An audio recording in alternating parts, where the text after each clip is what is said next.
over how to make a DIY mask out of a cloth towel and also best practices to do so.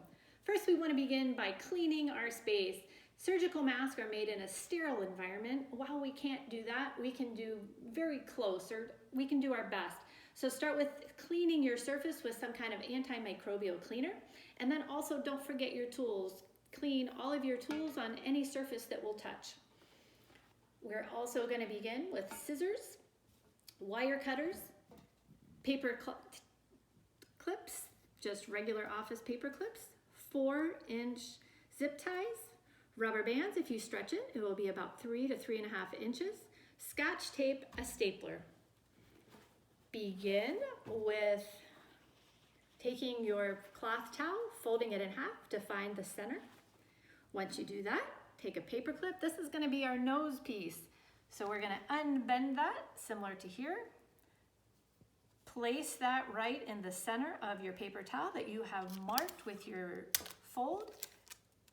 Secure with scotch tape. And then make 3 folds, and those folds are securing that paper clip in place while we construct the remainder of the mask. So 3 folds. Next, we want to make the body of the mask, which is an accordion style, back and forth, probably almost twice as big as that original tight fold around that staple. Make sure that your folds, you're almost ironing with your fingers while you make this. The importance of having a nice tight fitting mask cannot be understated.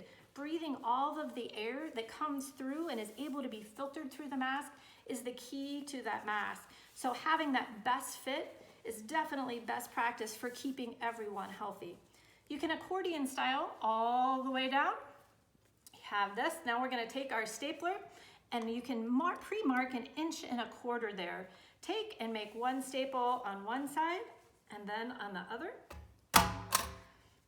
Next, take the end of that. We're going to divide that into 2 equal sections. Take our scissors, make a nice clean cut, fold into both sides.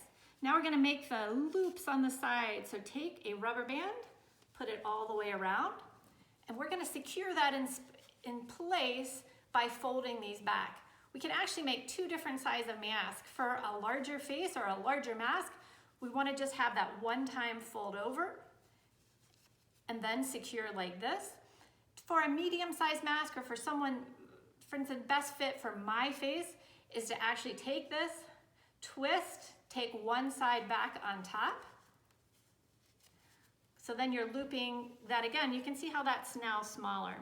To secure that in space, we're going to take a zip tie, fold it around all of those folds, and secure in space, in place, as tight as we can.